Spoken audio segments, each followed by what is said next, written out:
A lot of my stories are set in Malabon. So it's really my own Macondo, as you might say. The source of all inspiration for me. I'm Chakberry Pascual. I'm a novelist, short story writer, and translator. Yes, my father is a fan of Chakberry. I grew up in Malabon. I was raised by my grandmother. My parents are OFWs. I like the food.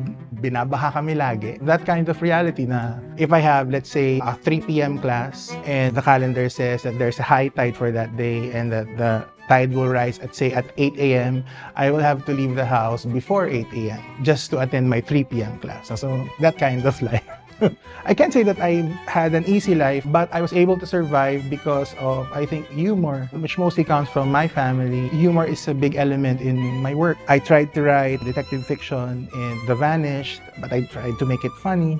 And I also have young adult zombie novels, Mars My Zombie and Mars Maraming Zombie. I also wanted it to be funny. I think that for those characters who exist in a post-apocalyptic Philippines, it is important to find humor even in the most macabre of situations.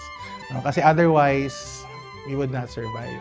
I read a lot of sensationalist tabloids when I was young, and a lot of those stories are very gory. The media that I consumed when I was young was comics and horror shows, horror movies, and so they made their way into my writing. That's why I think this way.